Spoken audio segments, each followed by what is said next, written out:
Good morning and welcome to Peace Out, where we are all learning together to peace out. And I'm practicing it this morning. And part of that learning to peace out is trusting that it's okay to go with what I got in my heart and in my brain this morning, because I'm like, my thoughts are all over the place. That's not anything unusual. I couldn't settle on a scripture, and I was like, this one is really good, and that one's really good, and there's a whole bunch of really good ones. And what if I did this, or what if I did that? And I've said this 100 times.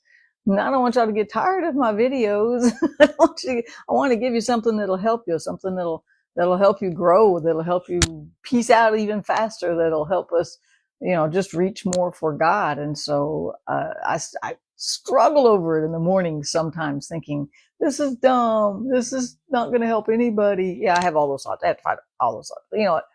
That's nothing new. It's just in this arena, right? It's this 5-year-old arena. We're on started 6 years.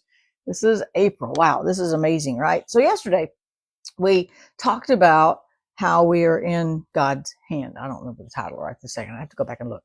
But we used the scripture out of John 10, and it says that no one can pluck us out of his hand. So I've still been thinking on that. So as I was writing the devotions for caregivers yesterday, I went from that scripture, but I ended up in Isaiah 40 in a real familiar passage.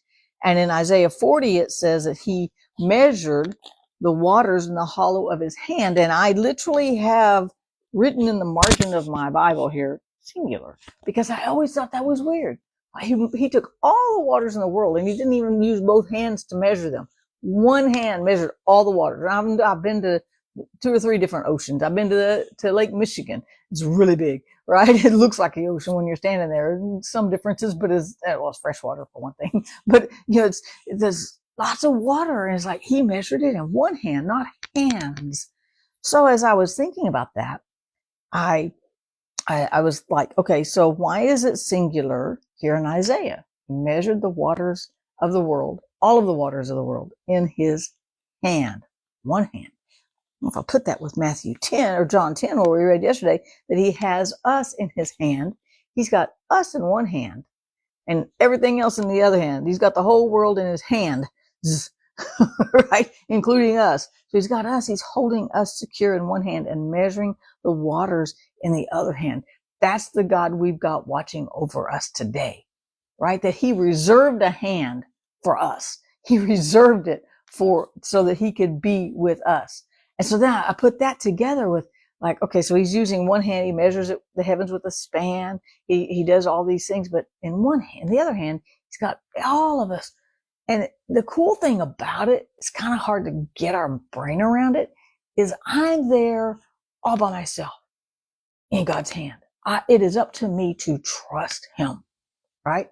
And yet at the same time, I'm there so totally individual and unique with all the other people that have ever lived, that will ever live, that are alive right now. All of us are in his hand. And even though we're singularly individual and unique, we're also there with everyone else.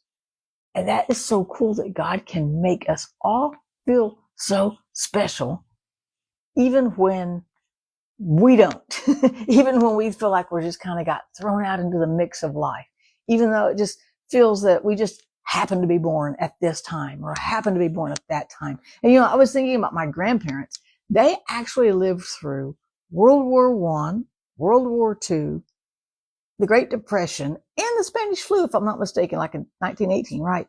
That was 4 huge things that my grandparents dealt with. They were big things in their life, but they were born at just a specific time in time, I should say, right? And then I look at my parents and siblings, and then I look at us and our generation, and then I look at the next generation, and then I look at the next generation. I'm like, we were all born at specific time frames, just ordained by God. He celebrated the moment you came into time. And we talk about that in Psalm 139, how he saw us be formed in the womb. I actually have a poem called In the Womb, and it's about him watching us be formed in the womb and take that first breath.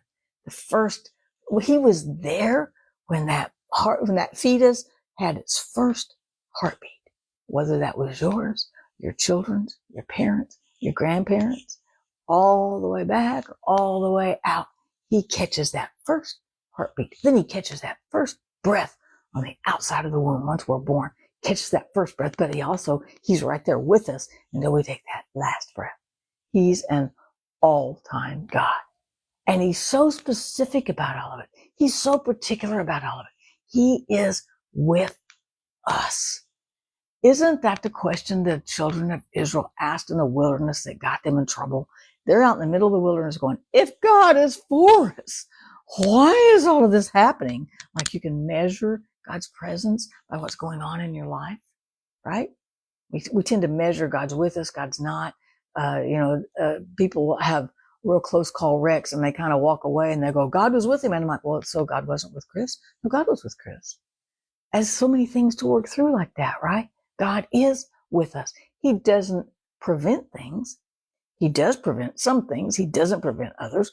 Why? Drives me nutty, right? But it's because he's God, but he's with us when we're breathing, when we're injured. He doesn't toss us away when we are injured and go, oh, I don't know what to do with that one. Or when we're in doubt, he doesn't go, no, go get it together and come back. I'll check in on you in a few years. Maybe in another decade, you'll be ready. No, he is so in tune with us. We see that in Psalm 139. The children of Israel, they asked, where is this God? Now, these are the same children of Israel that saw the 10 plagues that God caused to come on the Egyptians, which is theologically messed up in some people's minds, right? God doesn't do bad things. God doesn't do those kind of things, but he did. He sent a plague. He sent all kinds of plagues. But that same God parted the Red Sea so they could come out. That same God gave them water when there was bitter water. He made it healthy again. He provided them manna as they came across the wilderness. Food literally fell out of heaven. Then they got mad because they got tired of manna. They got tired of banana bread. Right, manna burgers. They got tired of a banana sub, right? And so then God gave them quail because they wanted meat. They didn't want to live without what they were used to. But God was with them, even in their rebellious state. And so that's what it said. Their hearts were hardened when they started saying, where is God? And God's like, you didn't see all that? Where you been the last few trips around the mountain, right? I've always been with you. But see, Gideon asked that same question. When the angel of the Lord came to Gideon in Judges chapter 6, Gideon is threshing the wheat, and the angel of the Lord appears and goes, oh, you mighty warrior. And he didn't even dispute that. He didn't say, I am not a mighty warrior. I'm hiding behind the wheat back here, threshing my wheat. I'm hiding back behind everything so nobody sees me. He didn't dispute that. He said, if God is with us, why has all of this happened? You ever thought that?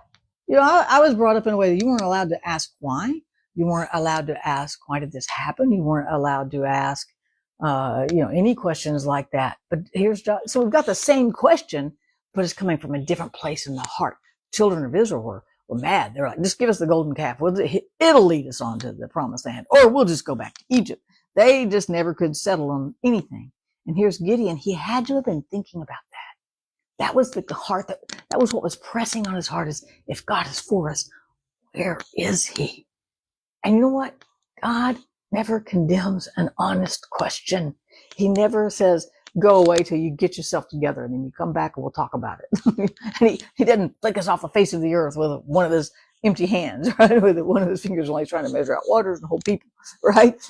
He doesn't. It was an honest question. He was like, I don't understand what's going on. Have you ever just looked up and found yourself in a situation every day where you like, I don't know what's happening here? That's kind of when we started this devotion 5 years ago, right? Because we didn't know what was going on. Now we know. Now we're good. Maybe we should just stop and go, okay, we're good. We got this. We got peace out. Let's just go on. But we didn't understand it. And those questions that come when we don't understand what's going on. And it wasn't a decision that we made. It wasn't something we could blame. We like to find something to blame. And sometimes the easiest thing is to blame God. God didn't do it, right? God is watching over all of us, and he gets those questions in our heart, and he doesn't condemn them. He doesn't say, don't ask me those dumb questions. Go somewhere else with that. When we say, God, why did this happen? Or my question's like, what do I do now? Right? Okay, I'm here. I've accepted everything. Now what? Now what? And God doesn't go, I don't know. I didn't know I didn't plan to be here. No, he's like, I'm walking with you. I'm carrying you. I'm listening to you breathe. He's so in tune with us. He gets our sighs. He gets our cries. I'm going to write a poem. No, I got a poem here.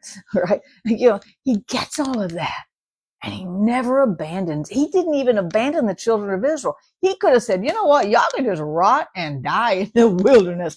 Then ask them dumb questions. But he didn't. He just kept pouring out his grace on them and his love. As blind as they chose to be to what God was doing, they were like, he was like, I'm still here. I'm still leading you.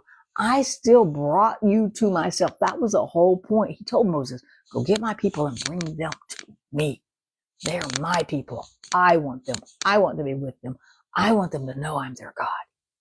And when we have those moments, or we have those moments where we're behind, we feel like we're behind the woodshed threshing wheat because we feel like the enemy is stealing us blind every time. He's trying to take our faith. He's trying to take the grace, rob us from the grace. He wants to rip us off from the mercies. We just have to not focus on that. We just have to keep going back to, he's my God. He's my God. I'm going to serve God no matter what.